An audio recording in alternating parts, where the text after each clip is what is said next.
Hello everyone, this is Tom Fox, and I'd like to welcome you to episode 1 of my new podcast series, Across the Board.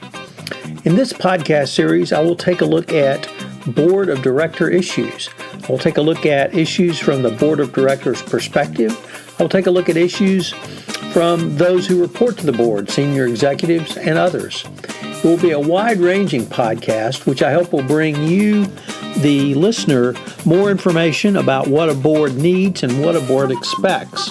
In this inaugural issue, I take a look at the Uber Board of Directors and its response after the release of the Holder Report in June of 2017. What should the board have done? What should the board do going forward? And what's the board's role in the complete cultural disaster that existed at Uber? My guest on this episode is Richard Lummis. Richard is well known to my podcast listeners as the host of 12 O'Clock High, a podcast on business leadership. But more importantly, he's a serial entrepreneur and has owned multiple companies. He has both reported to boards and been on boards, so I thought he was an excellent guest for my first episode. I hope you'll enjoy this podcast series. I've had a lot of fun developing it and putting together the first few episodes, which will come out in short order. The podcast Across the Board is a part of the Compliance Podcast Network. This is Tom Fox again, and I am here with Richard Lummis. Richard has been a colleague for many years. Richard has a legal background.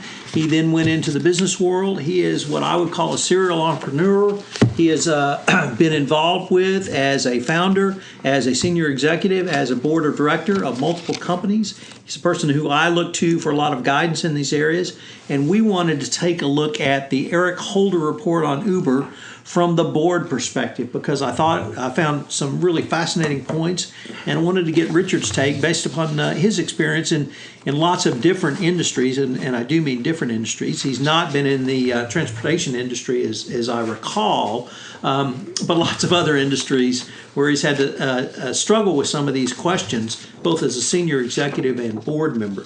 So Richard, with the board portion of the Uber report, I was fascinated by the title of the section, which was Enhanced Board Oversight, which I think spoke in large part of some of the shortcomings of the board. But they had the recommendations were enhance the independence of the board, install an independent chairperson of the board, create an oversight committee, which I, of course, was thrilled to see them say an ethics and compliance oversight committee, and use compensation to hold senior leaders accountable. So anything in those recommendations that you found interesting, or how would you take a look at a company like this from a board perspective? Well, from a general standpoint, I thought in particular the independence of the board is a key factor. From business school, you're taught that there are various stakeholders. Some people take the view that the shareholder is the ultimate, or benefiting the shareholder is the ultimate goal of the board of directors. I think that's too narrow a view. I think you have a lot of other stakeholders, including your employees, the public at large, I would argue even in certain circumstances the environment. But the board has to be independent. And what they're not saying that everyone on the board is independent. What they're saying is they want them to include additional independent board seats. They don't address what they do. They say they should be directors with meaningful experience on other boards. I'm not sure that's entirely relevant. I think they should have experience in the industry or a similar industry, which gets you to the problem that a lot of times they would be your competitors. So that's a problem. Would incestuousness be a problem? It always is. The real problem here is that they tend to be made up of senior management and lenders, and often union representatives, although Uber, I don't believe, is unionized in any aspect. Anyway, the recommendation to enhance the independence of the board, I think, is an important one. They definitely should adopt it. The independent chairman is another one that is often violated. I think it's a great idea, because typically the chairperson is the one who sets the agenda for board meetings. And as we all know, setting the agenda for a meeting can give you a great deal of control. Frequently, when it is the CEO, he uses it to downplay things that he doesn't want the other board members to know about. So an independent chairman addresses a lot of that. I agree on the oversight committee. The recommendations with respect to the audit committee, I was astonished were not already in place. Wasn't that just amazing? No audit committee, no substantive audit committee. Yeah. And yeah, I mean, we've talked about the compensation aspect before with respect to United and Wells Fargo too. That was with respect to clawbacks and so forth. But yeah, I mean that's one of the major levers you have over your senior management. So of course you should use it. I guess that was about it. I'm not entirely sure who's on the Uber board since it's a private company. So it consists of 6 or 7. Let me see if I can name them. Arianna Huffington. Mm-hmm. There were 3 private equity slots from early investors in Uber. And then actually the other 3 were controlled by Kalanick, former CEO Kalanick, and the 2 other founding employees who had the largest block of stocks. Right. So that was the board. And, we probably should bring this up that, and I have to set this scene because this is just, if this was in a movie, no one would believe it. So the Holder report comes out on a weekend. The board votes to accept the Holder report. On Tuesday, the board is going to meet the Uber corporate employee base in San Francisco. They rent an auditorium, and the entire board is in front of the Uber employee base. And they distribute the report. They begin to discuss the report. The one-woman member of the board, Arianna Huffington, says something along the lines that I believe it's good to have more women on the board, and once you have one woman, you tend to get another, and then you'll have other female board members. And one of the board members responded, well, if you have more women on the board, there'll certainly be more talking. So that opened up a board spot pretty quick. That board member resigned the next day. Now, whether that the board member who made that comment was a 71-year-old white male, but he is a billionaire, and he has had multiple private equity companies. He's been in the private equity space for at least 30 years. He definitely should have known better than to say that. I recognize that we all say things that we later regret, but when you're in a public forum talking about diversity as one of your key points, and to make an offhanded comment on that, no matter how flippant, I think really, as you said, it was so bad he had to resign the next day. But maybe that spoke about kind of the board's good old boy attitude. I don't want to put that onus on the other board members, and certainly not on Arianna Huffington. But that was the kind of culture that Uber had, where a board member could literally say that to another board member in front of the entire employee base. And I think I read it in the New York Times. They said that the audience was palpably aghast with silence when he said that. Everyone knew how inappropriate it was. So as a board member, you really do have to talk the talk, in addition to walking the walk. Well, he got in trouble for talking too much. Yeah. So having those kinds of examples from the board are really important. The thing that has intrigued me the most, Richard, about the board is in the context of Silicon Valley and startups.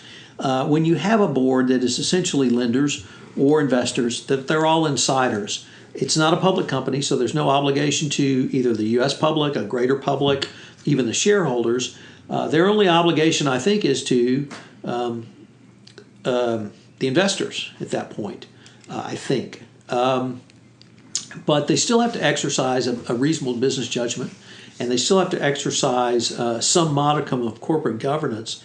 But at some point, there has to be a change. In another podcast, we talked about a change in the focus of the leadership, but does that change also translate into a broader, more diversified, and you called it, independent board?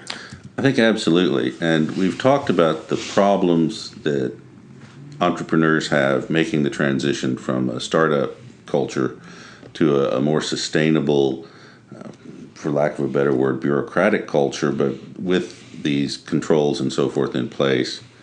And I think the boards suffer from the same problem. And many of them simply do not make a transition. They don't think about making a transition into a different kind of structure.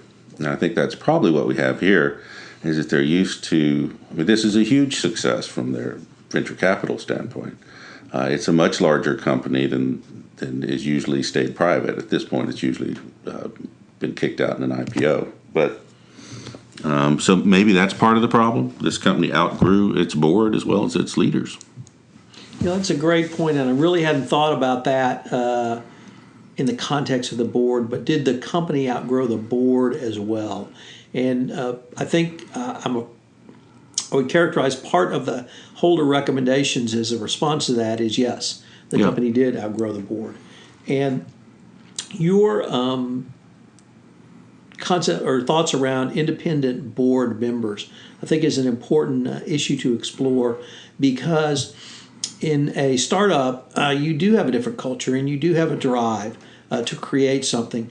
And moving to scalability, when I listen to business podcasts or study business leaders who talk about making the transition from a startup to a big boy company to becoming even or big girl company, not to include some diversity, to becoming a public company, they talk about scalability, and they talk about having the expertise of board members who have worked in large scale, and those are not always the representatives of the initial A-level fundings. So the independence is needed to bring that independent view. Well, and by independence, I think it's, I guess, what used to be called outside directors that typically should be bringing in some other kind of expertise, whether it's expertise in compliance or public relations or whatever the problem that the company thinks it's going to face going forward is. That's probably where you should be focusing your independent directors. But having served on boards, directors are very reluctant to give up their position. It's prestigious for a company like this. It's probably well paid. So I think this is an area that a lot of companies should really think about. Does your board reflect where your company is at this stage in its development? And I guess the other area I wanted to see if we could explore a little is, do you have any thoughts on whether a CEO of a startup should also be the chairman of the board, or should the chairman be independent? Now, we know what Eric Holder and his firm's recommendation was, but I was wondering if you'd had that discussion or had any experience along those lines, which would give you some insight into which way it should go. I have, and I sort of addressed it earlier with my discussion of agenda control. I think it's a bad idea for the CEO to also be the chairman, simply because for instance, we talked about using compensation as a control over senior executives. That's unlikely to come up on the board agenda if the CEO thinks it's going to be to his disadvantage. So I think it's a great idea always to have an independent chairman. So I've been visiting with Richard Lummis today, a serial entrepreneur, been on multiple boards, who's been sharing his thoughts on the Eric Holder report about Uber and the recommendations which the Uber board has accepted in toto. So, Richard, we will just have to see how this plays out, and I may ask you to come back and give us some more opinions. Well, always happy to share opinion. This is Tom Fox again. I'd like to thank you for listening to this inaugural episode of my new podcast, Across the Board. If you have listened to this podcast on iTunes, I would greatly appreciate it if you would rate our podcast, as it would help in our rankings and also help get the word out about this newest podcast on boards of directors, corporate governance, and their roles in corporations and managing risk. If you have any questions, you can email me at tfox@tfoxlaw.com. This is Tom Fox. Thank you very much for listening again, and I hope you'll join me for the next episode of Across the Board on the Compliance Podcast Network.